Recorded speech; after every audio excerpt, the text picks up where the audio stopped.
They're everywhere, right? Minibus taxis, I mean. Yeah. You see them all over South Africa. Yeah, absolutely. And for a huge part of the population, especially, um, the working class and those in communities that have been, well, marginalized, they're essential. They're a lifeline. They are. I mean, it's more than just transportation, though, isn't it? Right, exactly. It's a story that's really woven into the fabric of South Africa's history. Deeply embedded, yeah. So today we're going deep, a real deep dive into the South African black taxi industry.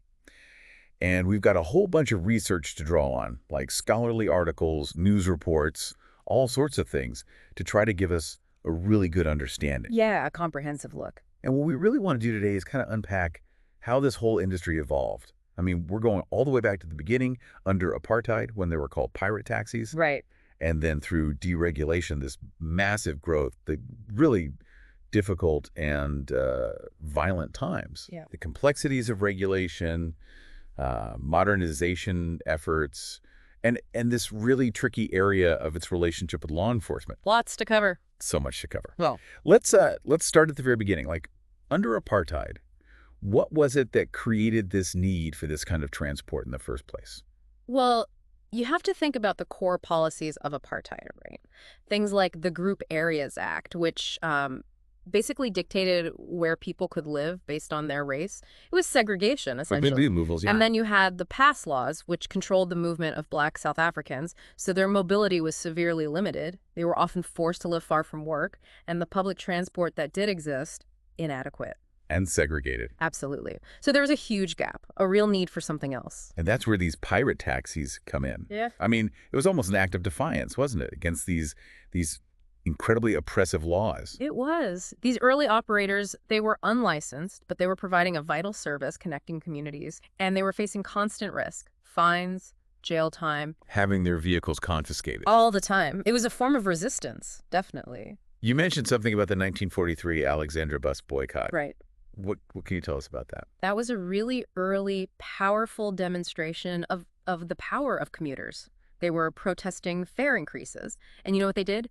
They walked miles to work. It showed their collective power. Wow. It's interesting, though. Later on, the government actually started encouraging, to a degree, black investment in minibuses. But of course, still within the confines of apartheid. Right. So then fast forward and we get to 1987 and deregulation. That was a huge turning point, wasn't it? What exactly happened? Oh, it was massive. There was this push for a freer market. And following the recommendations of the Van Breda Commission, the government basically legalized minibus taxis overnight. Wow. Just like that. I mean, talk about a sudden shift. It unleashed this wave of black entrepreneurship because suddenly they could legally operate these vital transport services, and they were meeting a real need, a need that wasn't being met by the existing public transport, which was, let's face it, still often segregated. Right. And this created economic opportunities like immediately. Yeah.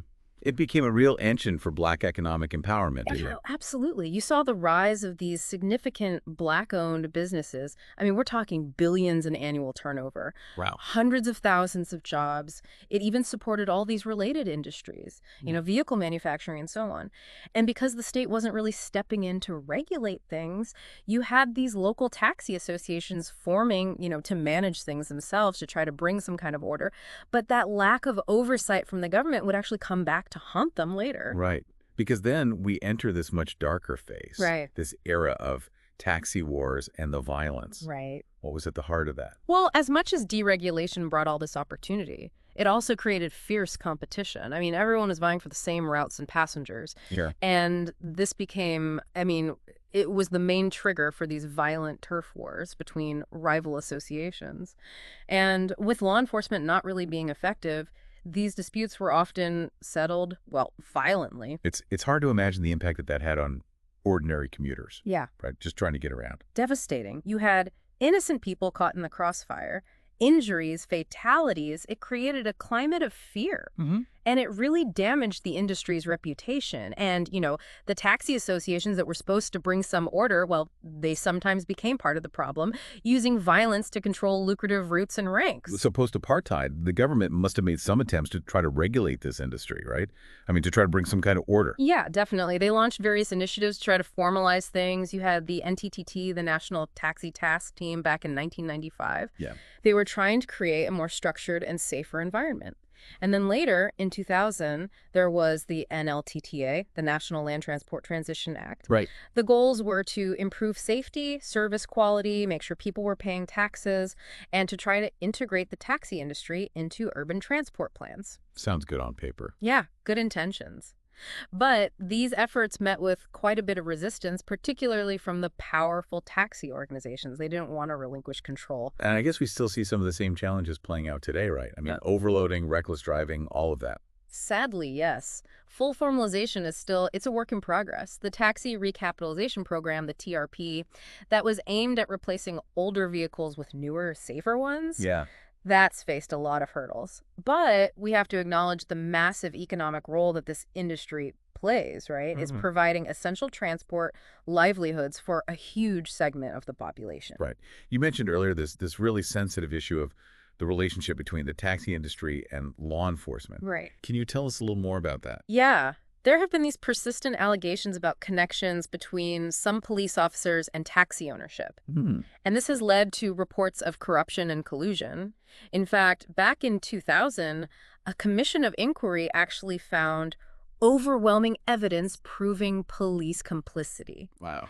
And it is really hard to police this industry. I mean, it's informal, it's decentralized, and these associations wield a lot of power. Right. There have been accusations of investigations being mishandled, evidence suppressed.